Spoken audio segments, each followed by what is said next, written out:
What's going on, world? It's your boy at Big Game James _36. I'm here with Greg McGarity, and this is the TaxSlayer Gator Bowl Drive to Selection presented by Toyota. Each week we go through the past weekend of games in college football, and we preview the next week as it pertains and relates to the TaxSlayer Gator Bowl played here December 29th at noon. I was about to say the stadium, but the name feels like it always changes. But just know it's in Jacksonville. Big weekend. Very exciting. A lot of stuff started. Kicked off on Friday. Well, actually, really kicked off on Thursday, all the way through. We'll talk about the ones that pertain to us first. But as was announced, we're partnered with Gator Bowl Charities, and Gator Bowl Charities is partnered with Dreams Come True. And I don't know if you watched it or not, but apparently we all made ABC. Yeah, absolutely. And thanks to you, it was fantastic and really made a young person's dream come true. Yeah, it's going to be amazing. Got a chance to hear about Jack being able to watch it live. We were all shocked. I actually had to step away from my son's football game. I got a little choked up. I didn't want people to think. I told him I bit into a jalapeno pepper with my nachos, so my eyes got a little teary. But it was cool. Little clarification. Jack is not sitting on the sideline during the game. That does not exist at Florida State. I had people asking, how can you get this? But Jack will get a chance to have a great time. Appreciate everybody who came through to make that. And also let people know that this is more than just a game. It's about community involvement. It's about helping people out. That's one of the reasons why I'm glad I got a chance to come on board. And I appreciate you guys for everything that you guys are doing for the community. Well, it's what we're really trying to talk about, really sometimes more than the game itself, because that happens the month of December, but all the work in all the other months is really focused on the community efforts to make dreams come true for people, but also to be worthwhile, be a participant, and be a worthy partner in everything that's going on within the city of Jacksonville. Oh, that's cool. The cool thing is Jack's going to get a chance to watch a primetime game because Florida State did what they were supposed to do. Duke did what they were supposed to do. So we can start off by even just kicking it off with that. Florida State, Syracuse, blowout, looked dominant. I think it's because, again, I've been stealing your 7-3-2 model and been using it like it's my own. I would count this as Florida State showing that this is one of their 7. They still haven't played perfect. Did you get a chance to watch that game? I sure did. And really, it was a great week to watch college football from start to finish. And so a lot of teams worked their way in. You know, Notre Dame had a huge win against Southern Cal, even though they can't come here. That puts them in a good spot, perhaps not the New Year's Day 6, but certainly in the bowls, at the premium bowls at our level. But, you know, Miami had a tough time. There was a tough loss. North Carolina showed that it's, you know, probably deserving of a New Year's Day 6 bowl game. And again, those teams don't play each other. FSU, North Carolina, and Louisville don't play each other. While Louisville stumbled, that was a huge loss for them, but good for Pittsburgh to show that they're not giving up on a season that had not worked out so well this year. And that's the cool thing. Going into the week, there was the controversy of what will happen if 3 ACC teams remain undefeated. And now there's not as much controversy right now unless North Carolina stumbles, Florida State stumbles, but what it's looking like, they won't. But still some pretty good games for Louisville to be able to keep themselves in it, which still makes the conference exciting to be able to watch. North Carolina still has some pretty tough matchups going down the stretch. And Florida State, you never know what could happen with Miami. But Miami is one of those key things where the coaching cliche, don't let one loss become 2. Looks like they let one loss become 2 because they definitely did not look prepared for Carolina. But now, can't let 2 losses become 3. They're coming up against a very well coached and trending in the right direction Clemson team. Talk about what your thoughts are with that Clemson-Miami matchup and how it relates to us. You know, it'll really be telling. Again, Miami started off okay against North Carolina last week, but it was good to see Carolina kind of bounce back. And Tez Walker certainly had a great game in his first game back. Yes. I think everybody was happy to see him get to play, but this is a game that's really going to be important for Clemson, for their aspirations. I know they still have aspirations to run the table. Miami will be a tough place to play, and you know, we'll just see how young people respond. But we know Miami's got a dynamic quarterback that can make things happen. playing at home would have to be an advantage, you would think. And so I think that'll be a game that everybody will be watching. You know, you got two really pivotal games in the ACC, Duke at FSU, but also the Clemson-Miami game is going to be telling. Yeah, one thing you can't do is turn the ball over. That's right. Turnovers, it doesn't matter how many yards you produce. And Miami, the last two games, has done a pretty poor job of protecting the football. Right. That's what really conquered the giant of Louisville going into Pittsburgh, which absolutely nobody saw that one coming. Louisville outgained, out time of possession them. I think had less penalties. There was a lot of things that Louisville did right, except for they had 3 turnovers. What does that Louisville loss really do for them? And now it's looking pretty good for the Gator Bowl for them to come down this way. Yeah, they've got a big matchup with Duke next week. So Duke's got 2 pretty big games back to back, but it sort of knocked them out of the New Year's Day 6 competition in my mind, pulled them down to the premium bowls, the 3 premium bowls in the ACC. So time will tell, but James, it just shows, and you know this better than anybody, if you don't bring your A game every week, you're going to be susceptible to an upset. And I think that's what happened to Louisville, coming off an emotional win. They just didn't really have all the juice they needed to beat a Pittsburgh team. It was bad weather, kind of a sloppy field, and Pittsburgh, to their credit, really played really hard and won the game. Now, there was something that we were talking about right before we started this. How do we select the ACC opponent? And you're talking about its wins, and they have to be in a certain win bracket. So could you explain that a little bit? There's a premium pool. The ACC is very prescriptive in the contract.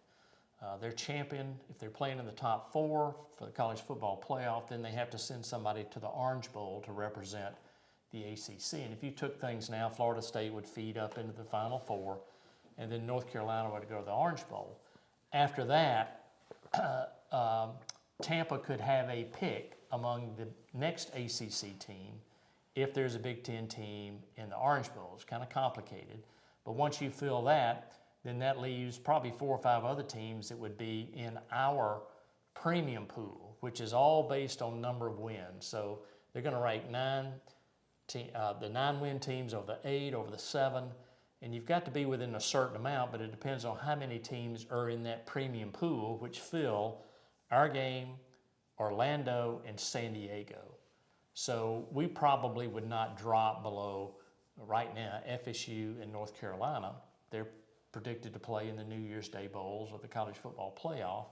But then you've got Clemson, Duke, Miami, Louisville, Notre Dame, who can't come here, still in the mix for our game. But it's very prescriptive, whereas in the SEC, it's just what's the best matchup. So it doesn't, I know the SEC wants to take the teams with the most wins, put them in the better bowls than those that don't have as many wins. So very prescriptive in the ACC, kind of just a best matchup scenario for the SEC team. So good segue into the SEC. Georgia Vanderbilt. Vanderbilt came out swinging, gave them the best punch as early as they could, but Georgia showing that they're one of the more talented teams in the nation, came back on top of that. What is a Georgia Vandy game? Because is it just one of those games where they're just like, this Vandy, we beat them in our sleep? If you have talented, Vandy's usually had talented receivers and talented skill people. They just don't really have it in the trenches with the bigs. But Jay Cutler was there. When Cutler played at Vandy, they cut a lot of people up because they had a good quarterback and a good receiver. But I think in that case, Vandy popped. Georgia made a mistake back in the defensive backfield. But, it's just one of those things where a home team, you give them a chance to breathe. And I think the next possession, Georgia fumbled. So a lot of things, you have to endure adversity. And again, it gets back to they've got young men that are trying just as hard as you do. So you can't ever think you're going to waltz in someplace and just win to show up because you've got a G on your helmet or what have you.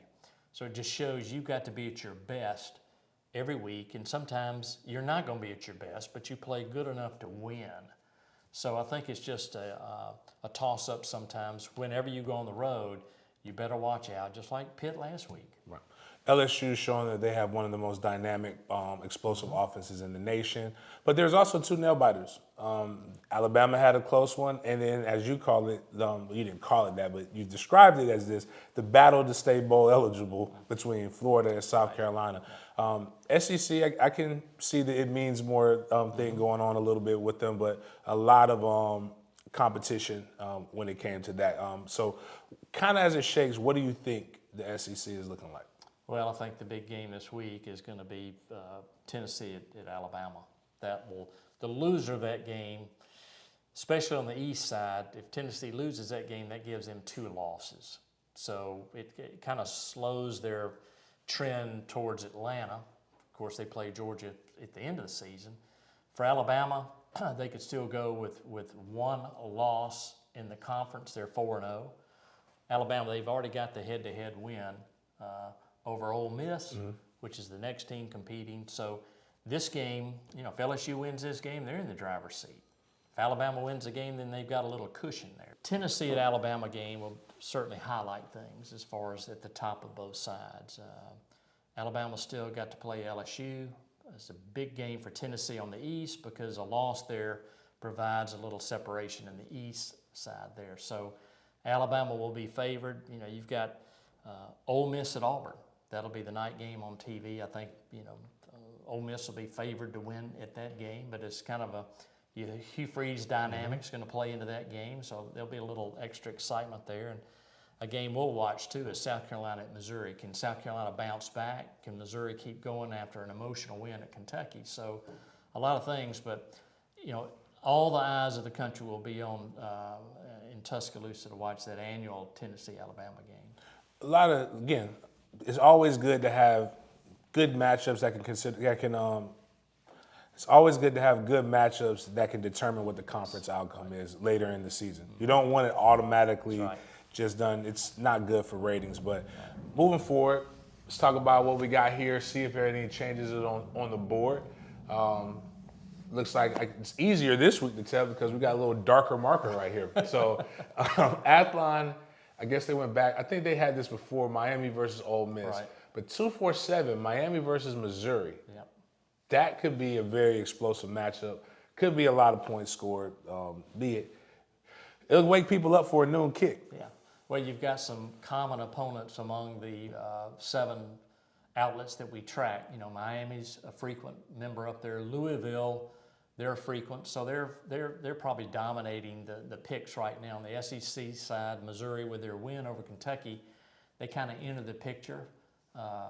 Tennessee's a popular pick, Ole Miss. So any way you slice it, there's going to be a great matchup here on game day, and we're really excited about the way that things are really working out right now. But a lot of positive things, and we just know we're going to have a great game. So as it stands today, the 2 teams out of the conference that are looking for that we think would be in the college football playoff will be FSU and Georgia. A New Year's Day 6 Bowl, this thing went from kind of full on one side to now. Then there were 2. North Carolina and Bama are still looking for that. I think LSU, if they keep playing the way they're playing, could, but that depends on what they do against Bama. That's right. And right now in the hunt on the ACC side is Clemson, Duke, Miami, and Louisville, and because Notre Dame can't be with us. And then on the SEC side, you've got Kentucky, Missouri, UF, UT, LSU, Ole Miss, and Texas A&M. But probably after this weekend, we'll probably see some more people drop off. So what games are you watching this weekend? Well, I'm going to be really focused on the Duke-FSU game since that's 2 teams that have a chance to play each other again. I know you mentioned North Carolina, but a big game for Duke because as we mentioned, next week they play Louisville as well. A lot of eyes in Alabama, in Missouri, Auburn, and also Clemson at Miami. That's going to be a very interesting game to watch. So a lot of games that affect really the teams that are in the hunt or the New Year's Day 6 game. So we'll see how things flesh out there. All right. Good weekend coming up for college football overall. Actually, just been a really good, exciting season in general. Should bowl to be even more exciting next year as the playoff expands. But as of right now, it's great. It's also always great with my alma maters in it. But I'm at Big Game James _36. This is Greg McGarity, and this is the Tax Slayer Gator Bowl Drive to Selection presented by Toyota. We'll see you guys next week. We made your job